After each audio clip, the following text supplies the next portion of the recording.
Hello friends, chapter number 12 शुरू किया जाए। कक्षा 9 के सिलेबस का ये अंतिम चैप्टर है, अंतिम पड़ाव, अंतिम अध्याय।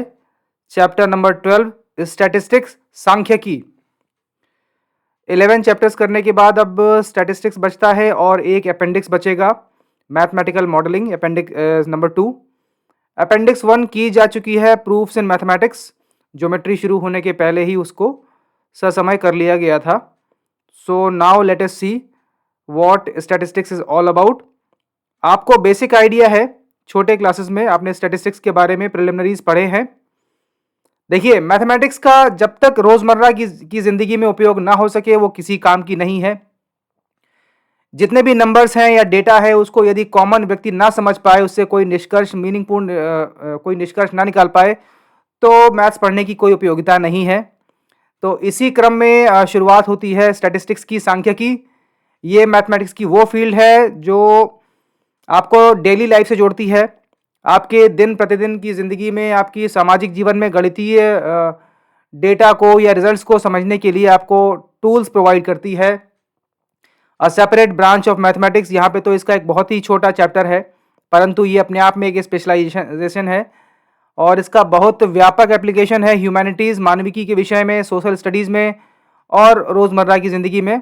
MS एक्सेल के ज़रिए स्टैटिस्टिक्स को बहुत अच्छे से समझा जा सकता है, लेकिन हम अभी टेक्स्ट बुक कंटेंट को किताब से ही पढ़ेंगे और एग्जाम्पल में MS एक्सेल के कुछ एप्लीकेशन देख लेंगे। तो पहली हेडिंग है 12.1, ग्राफिकल रिप्रेजेंटेशन ऑफ डेटा, आंकड़ों का ग्राफीय presentation. The representation in graph one, कहते हैं ना, a picture is better than 1000 words. तो जब तक डेटा को पिक्चर के रूप में नहीं रखा जाएगा उसको संक्षेप में समझाना मुश्किल है। टेबल्स हो या चार्ट्स हो, डेटा को पिक्चर और ग्राफ के रूप में बहुत अच्छे से रखा जा सकता है। सो कंपैरेटिव स्टडी के लिए देखिए, यहाँ पे usually comparisons among individual items are best shown by means of graphs. Data का इस्तेमाल हम ट्रेंड एनालिसिस के लिए करते हैं और भविष्य के प्रोजेक्शन के लिए करते हैं। मतलब इतिहास से सीखो और भविष्य की प्रेडिक्शन करो ताकि इंसान की ज़िंदगी सुखमय हो सके और टेक्नोलॉजी को मीनिंगफुल आयाम दिए जा सकें। इसलिए ग्राफिकल स्टडी ज़रूरी है। यहाँ पे एम्पेरिकल स्टडीज़ की जाती हैं, बहुत ज़्यादा थ्योरेटिकल या रिगरस प्रूफ नहीं होते हैं, लेकिन ट्रेंड देखने के लिए हम ग्राफ्स बनाते हैं। तो we shall study following graphical representation in this section: bar graph, histogram and frequency polygon, बारंबारता बहुभुज, फ्रीक्वेंसी अर्थात बारंबारता, और हिस्टोग्राम और बार ग्राफ। बार ग्राफ क्या होता है? एक्स और वाई एक्सिस में, एक्स जो हॉरिजॉन्टल एक्सिस होता है उसमें कुछ वेरिएबल्स प्लॉट किए जाते हैं और वाई एक्सिस पे उसकी वैल्यू दर्शाई जाती है। एग्जाम्पल के तौर पर फिगर 12.1 में कुछ किसी क्लास के, in a particular section of class 9th 40 students were asked about the month of their birth and following graph was prepared. तो किस महीने में कितने छात्रों की बर्थडे पड़ती है, इसको प्लॉट किया गया है। ऑब्जर्व द बार ग्राफ, और आप एक झटके में ही प्रथम दृष्टया प्राइमा फेसी कुछ न कुछ नतीजे निकाल सकते हैं। अगस्त के ऊपर का टावर सबसे बड़ा है, ये बार सबसे बड़ा है। इससे दिखता है कि अगस्त के महीने में सबसे ज़्यादा छात्रों का जन्मदिन पड़ता है। जून का बार सबसे छोटा है, तो दिखता है कि जून के महीने में सबसे कम बर्थडेज है, number of students. How many students were born in month of November, आपको ग्राफ से रीडिंग लेनी है। नवंबर का जो बार है उसकी लेंथ आप इस स्केल से नंबर ऑफ स्टूडेंट वाली वैल्यू कॉलम से कैलकुलेट कर सकते हैं या स्केल से मेजर कर सकते हैं। In which month maximum number of students were born, स्पष्ट है अगस्त। बिना रीडिंग लिए भी आप तुलनात्मक रूप से कह सकते हैं। टेबल्स में आपको वैल्यू देखनी पड़ती, लेकिन यहाँ पे आप बिना वैल्यू पढ़े, बेसिकली अगर कोई इंसान निरक्षर भी है तब भी वो इस बार ग्राफ को देखकर कुछ ना कुछ निष्कर्ष निकाल सकता है कि सबसे अधिक जन्म अगस्त में पड़ता है और सबसे कम जन्म तिथियां जून में पड़ती हैं। अक्टूबर, नवंबर, दिसंबर में बराबर लगभग आ रहा है और ये फरवरी के बराबर है। तो एक अनपढ़ व्यक्ति भी, यही खूबसूरती है स्टैटिस्टिक्स की कि मैथमेटिक्स की गहरी या बेसिक जानकारी, फंक्शनल नॉलेज ना होते हुए भी आप स्टैटिस्टिक्स के सहारे डेली लाइफ में कुछ ना कुछ कंक्लूजन निष्कर्ष निकाल सकते हैं जो हमेशा काम आते हैं। आगे वैल्यू एंड वेरिएबल, हॉरिजॉन्टल पे वेरिएबल प्लॉट होता है और वर्टिकल एक्सिस पे वैल्यूज की दी जाती है, इसको हम कहते हैं बार ग्राफ। एक और एग्जांपल है, a family with monthly income of this much has planned the following expenditure, किसी परिवार ने अपनी मासिक आय को खर्च करने के ये मद बना रखे हैं, तो इसको हम बार ग्राफ में किस प्रकार दर्शा सकते हैं, ये रहा बार ग्राफ। ग्रोसरी में कितना जाएगा, रेंट में कितना जाएगा, एजुकेशन में कितना जाएगा, मेडिसिन, फ्यूल, एंटरटेनमेंट, मिसलेनियस, इनको आप प्लॉट करते हो। यहां पे स्केलिंग की जाती है, जैसे लिखा है 4 against grocery means 4000। Of course अगर आप ग्राफ पेपर का इस्तेमाल करोगे तो बहुत बड़े बड़े नंबर आप उसमें प्लॉट नहीं कर पाओगे, क्योंकि उसकी शायद लेंथ 15 या 20 सेंटीमीटर बाई 20 सेंटीमीटर होती है, तो एक्चुअल पे तो आप प्लॉट नहीं कर पाओगे। लेकिन अगर आप स्केलिंग करते हो, जिसको स्केल कहा जाता है, मापन, तो आप उसमें कोई भी वैल्यू प्लॉट कर सकते हो अगर आपने सूटेबल स्केलिंग की है। We for clarity we take equal width for all bars and maintain equal gaps, ताकि आपका ग्राफ रेगुलर और सुंदर दिखे। तो आप इन बार्स की विड्थ बराबर रखते हो और उसके बीच का अंतराल भी बराबर चौड़ाई का रखते हो, और आपने हॉरिजॉन्टल ग्राफ पे आपने वेरिएबल्स प्लॉट किए और वर्टिकल पे इसकी वैल्यूज प्लॉट की प्रॉपर स्केलिंग के बाद। यहां पे आप रिलेटिव कैरेक्टरिस्टिक्स देख सकते हो, तुलनात्मक अध्ययन कर सकते हो कि उस परिवार का सबसे कम खर्चा शायद मनोरंजन पे है या मिसलेनियस पे है, और सबसे अधिक खर्चा रेंट और शिक्षा पर है। ग्रोसरी पे उसके बाद आता है, इसको आप क्रमवार सजा सकते हो, असेंडिंग या डिसेंडिंग ऑर्डर में बता सकते हैं, मैक्सिमम और मिनिमम भी बता सकते हैं बिना एक्चुअल फिगर्स को जाने। तो ऐसे ही ग्राफ आपको अखबार में दिखाई देते हैं, क्योंकि अखबार एक कॉमन व्यक्ति के लिए होता है, जिसको बहुत ज्यादा स्पेशलाइज्ड नॉलेज ना भी हो, वो भी उन ग्राफ से कुछ ना कुछ अर्थ निकाल सके। Frequency distribution table for continuous class interval भी देख लिया जाए। Let us now see how a frequency distribution table for continuous class interval can be represented graphically. अब आएगा हिस्टोग्राम। अभी तक आप केवल वैल्यू एंड वेरिएबल प्लॉट कर रहे थे, अब आपको डेटा की रेंज दी जाएगी, जिसको कंटिन्यूअस क्लास कहा जाता है। कंटिन्यूअस क्लास इंटरवल, सतत क्लास को क्या कहेंगे, और अंतराल।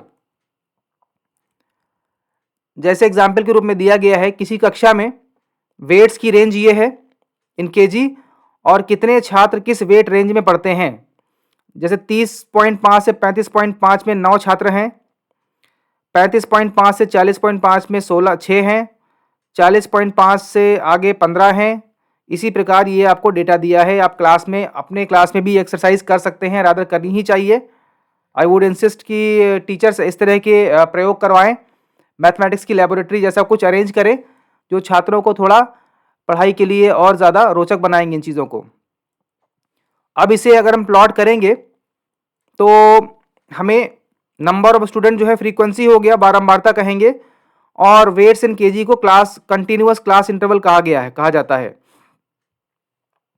अब प्लॉट करने के लिए हम एक स्केल लेंगे, we can choose scale 1 centimetre is equal to 5 kg। Of course graph पे प्लॉट करने के लिए जो हमारे ग्राफ की लेंथ होती है, उसके अनुसार ही डेटा को आपको स्केल डाउन या स्केल अप करना होगा, ताकि एक लेजिबल ग्राफ बन सके। अदरवाइज हो सकता है आपकी रीडिंग ग्राफ के बाहर निकल जाए, या फिर इतना छोटा बने कि उससे कुछ प्रॉपरली दिखाई ना दे या लेजिबल ना रहे। यहीं पे स्केलिंग का महत्व है। we can choose scale 1 centimeter is equal to 5 kg.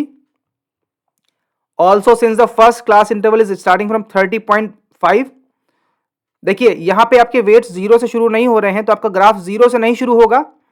आप एक किंक दिखाएंगे, किंक मतलब एक क्रॉस फिगर बनाया जाता है, एक्स बनाया जाता है या क्रॉस कर दिया जाता है, क्योंकि आपका ग्राफ का हॉरिजॉन्टल जो डेटा है वो 0 से शुरू नहीं हो रहा है, तो थोड़ा शिफ्टेड रहेगा। Since the maximum frequency is 15, we need to choose the scale to accommodate this maximum frequency. In fact आपको ये देखना होता है कि आपकी फ्रीक्वेंसी के डेटा में मिनिमम और मैक्सिमम वैल्यूज कितनी है। यहाँ पर डेटा 1 से 15 के बीच जा रहा है, तो अपने ग्राफ में आपको स्केल भी ऐसी लेनी होगी कि 1 और 15 एक ही पेज पे दिख जाएं। मान लो अगर यहाँ संख्या 1 से लेकर 100 होती, तब आपको थोड़ी डिफरेंट स्केलिंग करनी पड़ती है, क्योंकि आपको एक ही कागज पे एक ही शीट पर 1 और 100 दोनों दिखाने हैं और इसके बीच की सभी वैल्यूज दर्शानी है। Scaling, for scaling we need to note maximum and minimum values. Area of bar is proportional to frequency values. Scaling, bars are of equal width. देखिए यहां पे आपका हॉरिजॉन्टल एक्सिस का डेटा 0 से शुरू नहीं हो रहा है, तो यहां पे एक किंक दिखाया गया है, थोड़ा सा क्रॉस किया गया है। आपका चार्ट शुरू हो रहा है, डेटा की रेंज है 30.5 हॉरिजॉन्टल पे से लेकर 60.5, और ये रेगुलर क्लास इंटरवल है जिनकी विड्थ बराबर है, क्योंकि इन क्लास इंटरवल का डिफरेंस बराबर है, शायद 5 kg का डिफरेंस है, और नंबर ऑफ स्टूडेंट्स आपने दर्शाए हैं वर्टिकल पे। तो अकॉर्डिंगली अब आपने यहाँ पे ये बार, बेसिकली बार नहीं है, इसको हिस्टोग्राम कहेंगे, क्योंकि बार में गैप होता था, यहाँ पे गैप नहीं है। Observe that there are no gaps, the resultant is a solid figure, this is called histogram. Unlike the bar graph, the width of bar plays a significant role in its construction।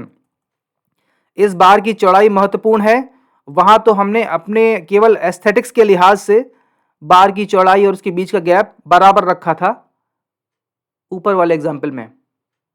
यहाँ पे हम इसकी width से ज़्यादा कोई खास meaning नहीं निकल रहा था, केवल लंबाई इंपॉर्टेंट थी, लेंथ इंपॉर्टेंट थी, ना ही विड्थ और ना ही गैप कोई महत्व रखते थे। बस ग्राफ को सुंदर ये दिखाने के लिए हमने इसको बराबर मोटाई का रखा था। लेकिन यहाँ पे हिस्टोग्राम में फ़र्क यही आ जाता है कि यहाँ इन बार्स की विड्थ भी इंपॉर्टेंट है, क्योंकि area is proportional two frequencies.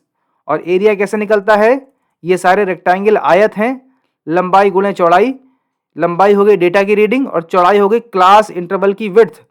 इसको जब गुणा करेंगे तो फ्रीक्वेंसी आएगी, बारंबारता। तो यहाँ पे क्लास इंटरवल जो भी है 5 का है, उसको मल्टीप्लाई करके फ्रीक्वेंसी आती है। Consider a different situation. हाँ, a teacher wanted to analyse performance of 2 sections in a mathematics test of 100 marks. Looking at their performance, she found that a few students got under 20 marks and few got 70 or above. So she decided to group them into various intervals like this: 0 से 20, 20 से 30, 30 से 40, 60 to 70, 70 से 100। देखिए यहाँ interval की length बराबर नहीं है। जिस प्रकार ऊपर क्लास इंटरवल कंटिन्यूअस का लेंथ 5-5 था, लेकिन यहाँ पर इंटरवल लेंथ वेरी कर रही है। यहाँ 20 हो गई, 20 से 30 में 10 का हो गया, फिर 70 से 100 में 30 का हो गया। हालांकि जो भी डेटा बनाया गया है, जो भी डेटा हमें दिया गया है वो रॉ डेटा है, उसके आधार पर पहले ग्राफ बनाएंगे, फिर देखते हैं यदि ज़रूरत पड़ी तो कोई संशोधन किया जाएगा ताकि उसको और बेटर तरीके से रिप्रेजेंट किया जा सके। पहले हमको जो डेटा दिया है सीधे ही सीधे उसको ड्रॉ कर लिया जाए। सी, हमने पहले टेबल बनाई, मार्क्स की रेंज ये है और नंबर ऑफ स्टूडेंट्स ये रहे। अब अगर इसको हम यूं ही प्लॉट करेंगे तो आप ध्यान से देखें, हिस्टोग्राम जैसी बनाएंगे आप, पहला और अंतिम इंटरवल काफ़ी अलग चौड़ाई का आ गया है, क्योंकि पहला इंटरवल 20 लेंथ का है, अंतिम इंटरवल 30 लेंथ का है, बीच के इंटरवल 10-10 ईच के हैं। Carefully examine this graph. Do you think that this correctly represent the data? No, the graph giving us misleading picture. As we have mentioned that histogram का rule होता है कि किसी भी बार का एरिया, इस नीले क्षेत्र का एरिया उसकी उस क्लास इंटरवल की फ्रीक्वेंसी के समानुपाती होता है। लेकिन because width of rectangle were equal, पिछले एग्जाम्पल में ये समस्या नहीं आई, लेकिन यहाँ पे चूंकि चौड़ाइयाँ अलग अलग हो गई हैं तो यहाँ पे थोड़ी मिसलीडिंग पिक्चर आ रही है। The histogram does not give a correct picture. For example, it shows greater frequency for interval 70 to 100 than 60-70, which is not the case. ध्यान से देखें, 70 एंड अबव में फ्रीक्वेंसी 8 है, लेकिन वो अनुपात 60 और 70 वाले से एरिया ज़्यादा आ रहा है। 60-70 का एरिया निकालने के लिए इस इंटरवल की लेंथ 10 है और रीडिंग 16 है, 15 है, 150 है, और अंत में 70-10 वाला इंटरवल का विड्थ 30 है और रीडिंग शायद 8 है। तो ये फिगर सही नहीं आएगा अगर आप इसको यूं ही ड्रॉ करेंगे। तो यहाँ पे हम इस डेटा को फिर से रीस्केल करेंगे और इसमें संशोधन करेंगे We need to make modifications. The steps are as below. Select the class interval with minimum class size. Minimum class size is 10. अब मार्क्स इस टेबल को देखें, टेबल 12.4 मार्क्स दिए हैं, फ्रीक्वेंसी दी है, विड्थ ऑफ क्लास से आप डिवाइड करेंगे ताकि किसी भी क्लास इंटरवल को कोई अनड्यू बेनिफिट ना मिले। आप इनको स्केल डाउन कर रहे हैं, इनकी क्लास विड्थ से ही भाग दे रहे हैं। 7/20 इंटू 10, 10 है मिनिमम क्लास की सबसे छोटी लेंथ। इस फॉर्मूले से अगर आप इसको स्केल डाउन करेंगे तो ये वैल्यू रिकास्ट होके आ जाएंगी जो चौथे कॉलम में है, लेंथ ऑफ रेक्टेंगल कितनी होनी चाहिए। क्लास इंटरवल की फ्रीक्वेंसी को आपने न्यूनतम क्लास इंटरवल से मल्टीप्लाई किया और 20 से उस क्लास की रेस्पेक्टिव लेंथ से डिवाइड किया, तो इसकी एक्चुअल लेंथ जो दिखनी चाहिए वो 3.5 आएगी, ना कि 7। तो हम 7 को यूं ही प्लॉट नहीं करेंगे, उसकी जगह हम 3.5 प्लॉट करेंगे, क्योंकि बेस का जो विड्थ है वो इससे गुणा होके वही फ्रीक्वेंसी दर्शानी चाहिए। इसी प्रकार बीच के इनमें ज़्यादा फर्क नहीं पड़ेगा, क्योंकि इनकी जो विड्थ है वो मिनिमम के बराबर है, 10-10 हो गया। यहाँ पे 20-30 में फर्क नहीं पड़ेगा, 30-40 में फर्क नहीं पड़ेगा, 40 से 50 में फर्क नहीं पड़ेगा, क्योंकि आप 10 से गुणा कर रहे हो, 10 से भाग दे रहे हो। जो क्लासेस न्यूनतम लेंथ की हैं उनकी स्केलिंग में कोई प्रभाव नहीं पड़ेगा, लेकिन जिस क्लास की विड्थ न्यूनतम से भिन्न है वहाँ प्रभाव पड़ेगा। अगर न्यूनतम से ज़्यादा मोटे क्लासेस हैं तो उनकी फ्रीक्वेंसी की जो लेंथ होगी वो कम हो जाएगी, और अगर कम है तो ज़्यादा हो जाएगी। अब इसको हम रिकास्ट करेंगे तो 0 से 20 की वैल्यू को हम 3.5 के रूप में दर्शाएंगे वाई एक्सिस पे। वही किया है फिगर 12.5 में। Exactly the same thing has been done. अब ये सही है क्योंकि आप देख लें रेस्पेक्टिव बार्स का जो एरिया है वो इनकी फ्रीक्वेंसी के समानुपाती या प्रोपोर्शनल है। फॉर एग्जांपल 0 से 20 की जो एरिया आएगी वो 20 इंटू शायद 3, आप रेशियो निकाल के देखिए, इन सबका एरिया का रेशियो वही आएगा जो इनकी दी हुई फ्रीक्वेंसी का रेशियो है। फ्रीक्वेंसी सेकंड कॉलम ये उसी रेशियो में आने ही है क्योंकि हमने स्केलिंग इसी तरह की है। तो this is now a correct histogram. अगला है फ्रीक्वेंसी पॉलीगन। फ्रीक्वेंसी पॉलीगन में हम क्या करते हैं, इसी हिस्टोग्राम के टॉप एजेस के मिड पॉइंट को ज्वाइन करते जाते हैं। तो बेसिकली ये सारे रेक्टेंगल्स हैं, इनकी जो टॉप एज है इनके मिड पॉइंट को ज्वाइन करेंगे तो एक पॉलीगन जैसा बन जाएगा। बाद में इन बार्स को मिटा दिया जाएगा और अंतिम वाले रेक्टेंगल्स की टॉप एज के मिड पॉइंट को आगे और पीछे के क्लास को जो कि एक्स एक्सिस पे है उसके मिड पॉइंट से ज्वाइन किया जाएगा, तो एक क्लोज्ड फिगर बनेगा। Let us join the mid point of upper sides of adjacent triangles of this histogram bye means of line segment. सीधे मिड पॉइंट ड्रॉ करने हैं। अब आपने इस पूरे हिस्टोग्राम को थोड़ा सा आगे सरका दिया और पहले इनके टॉप एजेस के मिड पॉइंट को ज्वाइन किया, B C D E F G. लेकिन अब ए और एच क्या है, हमने एक क्लास मान लिया उसी लेंथ का पीछे 25.5 से 30.5 और एक क्लास मान लिया इस पूरे हिस्टोग्राम के आगे उसी सेम लेंथ का 60.5 से 65.5। इसकी फ्रीक्वेंसी 0 है क्योंकि हाइपोथेटिकल क्लासेस हैं। अब इस 0 फ्रीक्वेंसी का जो बेस लाइन है उसके मिड पॉइंट को ज्वाइन किया पहले वाले बार के टॉप एज के मिड पॉइंट से और अंतिम बार के टॉप एज के मिड पॉइंट से उसके अगले हाइपोथेटिकल क्लास जिसकी फ्रीक्वेंसी 0 है उसके मिड पॉइंट से ज्वाइन किया, तो एक क्लोज फिगर बन गया जो कि डॉटेड लाइन से दर्शाया गया है। Although there exists no class preceding the lowest and no class succeeding the highest, addition of two class intervals with 0 frequency enables us to make the area of frequency polygon the same as the area of histogram। अब ये area same क्यों आएगा, इसके लिए आप वही सब कीजिए जो अभी पिछले 6 चैप्टरों में किया है हम लोगों ने। कॉन्ग्रुएंट ट्राइंगल बेसिकली क्या करें आप, अगर आप देखें इस पॉलीगन को और इसके जो मिड पॉइंट से वर्टिकल लाइंस खींचें तो आपको बहुत सारे ट्रेपेजियम्स मिलेंगे, कई पतले पतले समलंब मिलेंगे। उन ट्रेपेजियम्स की विड्थ बराबर होगी और फिर उनका एरिया आप निकालते जाएं और जोड़ दें। तो इस फ्रीक्वेंसी पॉलीगन का एरिया वही आ जाएगा जो उन रेक्टेंगल्स का टोटल एरिया आ रहा है। You can break this up into several trapeziums by drawing perpendicular lines from these points B, C, D, E, F, G। ये एक्सरसाइज करके देखें, ग्राफ पेपर पे करें और एरिया निकाल के सेटिस्फाई करें कि वो टोटल एरिया पॉलीगन का वही आ रहा है जो इन ब्लू बार्स के एरिया का सम टोटल है। ओके,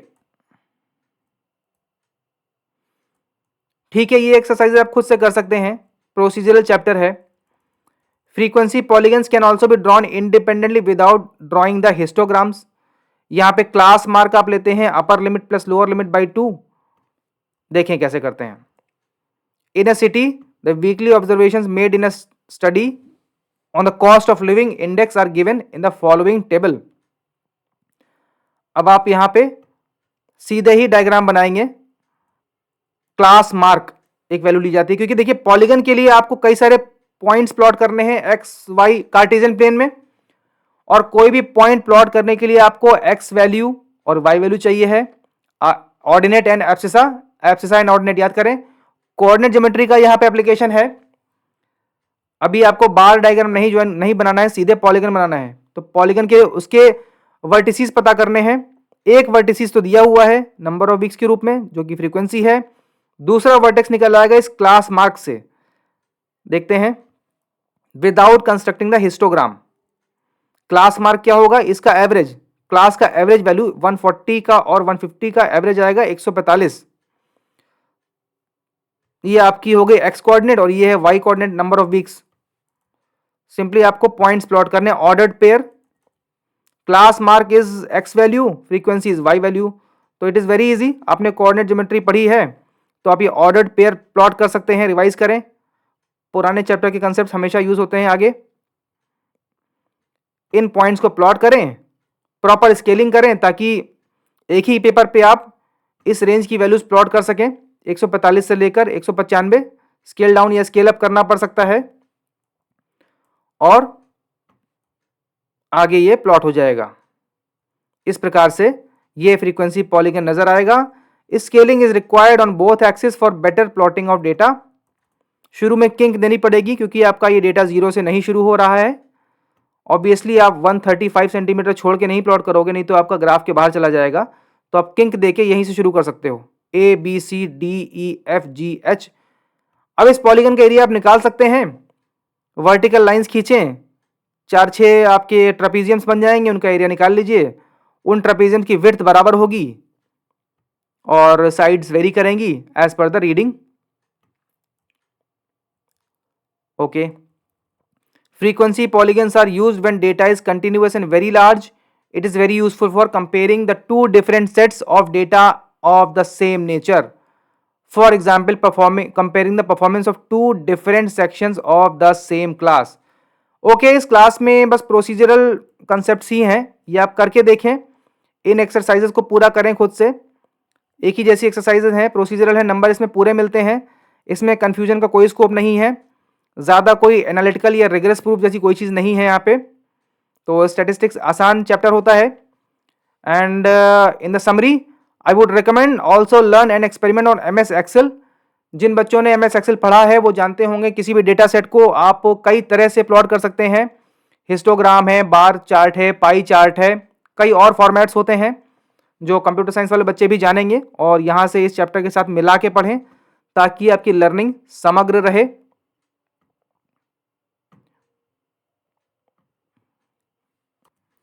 ओके, चैप्टर पूरा करने के बाद थोड़े से एग्जाम्पल्स देख लिए जाएं, डू इट योरसेल्फ नेचर के, कुछ एक्सपेरिमेंटल नेचर के या एप्लीकेशन ओरिएंटेड जो मैंने आपके लिए डिजाइन किए हैं। स्टैटिस्टिकल ऑब्जर्वेशन ऑन सिमेट्री, हमने जो ज्योमेट्री पढ़ी है उसमें भी तो स्टैटिस्टिक्स लगाई जा सकती है। कैसे, देखते हैं। Example 1, bar graphs using MS Excel, comparing parameters of shapes having area 100। पिछले चैप्टर में हमने सॉलिड शेप्स के लिए पढ़ा था, सरफेस एरिया और वॉल्यूम की एनालिसिस की थी। उसी तर्ज पे 2D ज्योमेट्री में विभिन्न शेप्स का हम पेरीमीटर्स कंपेयर करेंगे। उन शेप्स का एरिया हमने 100 फिक्स रखा है। 4 शेप लिए हैं। इक्विलैटरल ट्राइंगल, रेक्टेंगल 1/2 अर्थात लंबाई और चौड़ाई में 1:2 का अनुपात है। स्क्वायर और सर्किल, ये चारों शेप्स जिनका एरिया हमने 100 फिक्स कर दिया है और एक्स एक्सिस पर हमने वेरिएबल्स प्लॉट किए हैं और वाई एक्सिस पे पेरीमीटर वैल्यू रखी है।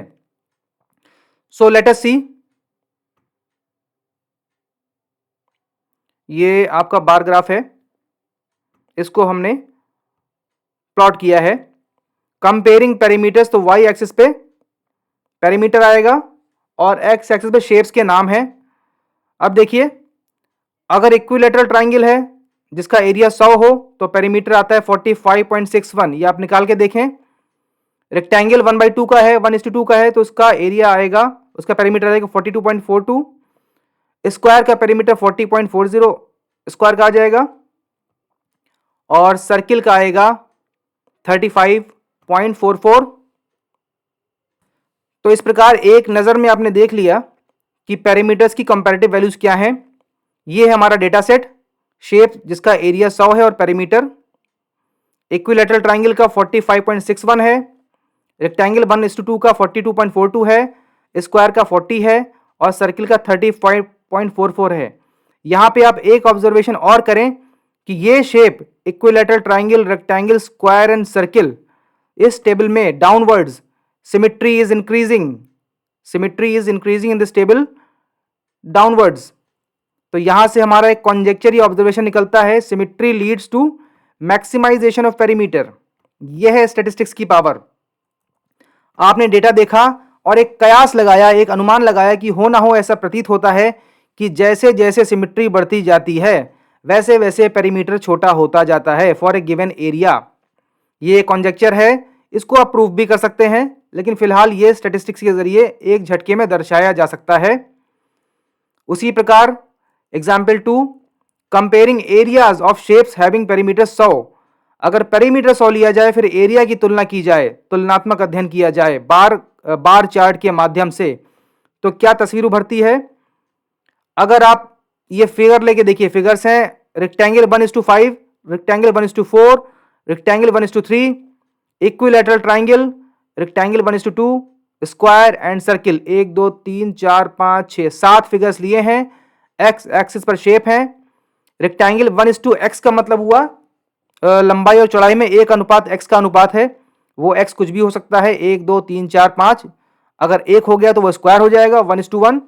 Rectangle 1:2, equilateral triangle, rectangle 1:3, rectangle 1:4, rectangle 1:5। इन सबका पेरीमीटर 100 दिया है। अब हम एरिया की तुलना कर रहे हैं, उल्टा काम कर रहे हैं। वही volume and surface area optimization किया था, यहां पे हम एरिया एंड पेरीमीटर ऑप्टिमाइजेशन सीख रहे हैं और उसको स्टैटिस्टिक्स की सहायता से रिप्रेजेंट कर दर्शा रहे हैं, ताकि एक झटके में, एक नजर में कोई ना कोई मीनिंगफुल रिजल्ट निकाला जा सके। यहां देखिए, ये बढ़ते क्रम में है। सर्किल का एरिया सबसे ज्यादा है, डेटा सेट का है, ये रहा, हाँ डेटा सेट ये रहा। यहां पे आप ध्यान दें, इस क्रम, यहां पे सिमेट्री बढ़ती जा रही है, बढ़ती सिमेट्री के साथ एरिया बढ़ता जा रहा है। सर्किल का एरिया सबसे ज्यादा है 796, और सिमेट्री जिस फिगर में जितनी कम होगी उसका एरिया उतना कम होगा। This table is in increasing order of symmetry. तो एक और कंजेक्चर निकलता है, symmetry leads to maximization of area.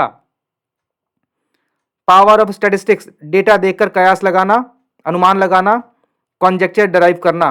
तो मैथमेटिकल प्रूफ वाले चैप्टर में देखा था कि पहले कॉन्जेक्चर बनाओ, एक्सपेरिमेंट करो, कॉन्जेक्चर बनाओ, फिर उसको प्रूव करो और थ्योरम बनाओ। तो स्टैटिस्टिक्स, उसकी सांख्यिकी के जरिए हम ये कॉन्जेक्चरिंग वाला काम कर सकते हैं एमएस एक्सेल के इस्तेमाल से। ये विभिन्न रेक्टेंगल्स, इनका एरिया आप निकालिए और इसको प्लॉट कीजिए। एक नज़र में आप देख पाएंगे कि सर्किल का एरिया सबसे ज्यादा है फॉर ए गिवन पेरीमीटर। इसके बाद एक और एप्लीकेशन है इसका, you can examine for regular pentagon, hexagon etc using online softwares and circles gives maximum area। you'll always find कि कोई भी पॉलीगन हो, यहाँ पे आप पेंटागन बना के देखिए, हेक्सागन बनाइए, उनका एरिया निकालने के लिए सॉफ्टवेयर्स हैं, सीधे कैलकुलेट कर सकते हैं साइड की वैल्यू देते ही। लेकिन अंतोगत्वा सर्किल का एरिया मैक्सिमम आएगा, because symmetry leads to maximization of area.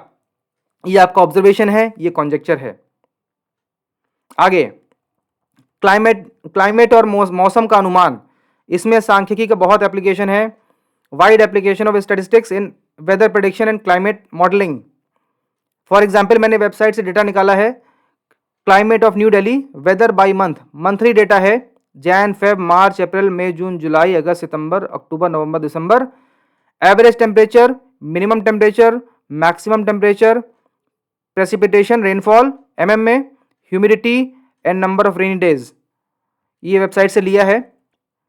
अब इसी डेटा को हमने ग्राफ के रूप में प्लॉट किया और यहां से क्या हमारी समझ में आता है देखते हैं एक नज़र में। ये जो रेड ग्राफ है, रेड लाइन है, ये टेम्परेचर दिखा रही है और ब्लू लाइन ये रेनफॉल दिखा रही है। आप ध्यान से देखें, जब टेम्परेचर बढ़ रहा है तो उसके ठीक बाद रेनफॉल बढ़ता जा रहा है, बढ़ गया है। रेड लाइन, रेड कर्व ने जैसे अपना पीक अटेन किया उसके इमीडिएटली बाद ब्लू वाले बार्स लंबे हो गए। इससे दिखता है कि जब तापमान बढ़ता है तो उसके अगले महीने में वर्षा होती है, विच इज ट्रू।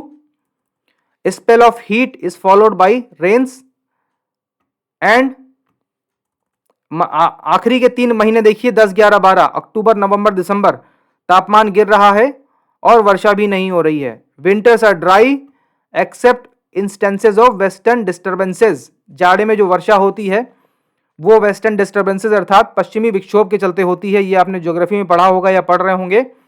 तो वो चीज़ यहाँ ग्राफ में भी बराबर दिख रही है, इस क्लाइमेटिक ग्राफ से दिख रही है कि तापमान के वेरिएशन के साथ साथ रेनफॉल के स्टैट्स भी वेरी कर रहे हैं। इनको एक झटके में समझा जा सकता है, एक नज़र में कोई भी समझ सकता है without very deep knowledge of statistics and mathematics. ये अखबार में दिया जाता है ताकि कॉमन मैन इसे समझ सके। इसके बाद इसी वर्ष का बड़ा इंपॉर्टेंट न्यूज़ है, पीएम लॉन्चेस 3 इंडिजिनस परम रुद्र सुपर कंप्यूटर्स। ये सितंबर का समाचार है। प्रधानमंत्री ने 3 स्वदेशी हमारे देश में बने परम रुद्र नाम के सुपर कंप्यूटर लॉन्च किए हैं। These super computers built at a cost of rupees 130 crore have been deployed in Pune, Delhi, Kolkata. Scientific research में इनका इस्तेमाल होगा। क्लाइमेट मॉडलिंग एंड वेदर के लिए कंप्यूटेशन की बहुत ज़रूरत होती है, सुपर कंप्यूटर्स यूज़ किए जाते हैं। तो ये है स्टैटिस्टिक्स और कंप्यूटर साइंस का फ्यूजन, संलयन, जिसकी मदद से we solve many problems. Climate change and weather prediction is one of them, जिसमें हाई पावर कंप्यूटिंग की ज़रूरत पड़ती है। तो ये समाचार है जिसको आप देखें इस कॉन्टेक्स्ट में। It shows how much useful is statistics, कितना इसका एप्लीकेशन है, कितनी इसकी यूटिलिटी है। तो इसी नज़रिए से आप इस चैप्टर को पढ़ें। ज़्यादा इसमें कुछ और नहीं था। इन ग्राफ्स को आप ड्रॉ करें, हिस्टोग्राम, बार डायग्राम और फ्रीक्वेंसी पॉलीगन, और आप बेहतर समझ पाएंगे। ये आसान चैप्टर है, इसमें नंबर पूरे मिलते हैं। ओके, ये क्लास अब ओवर होता है। आपके सिलेबस के पूरे चैप्टर खत्म हो चुके हैं, जो मेन चैप्टर्स थे 1 से लेकर 12 तक। अब बचा है appendix number 2 mathematical modelling, which will be done in next class. Okay, this class is over.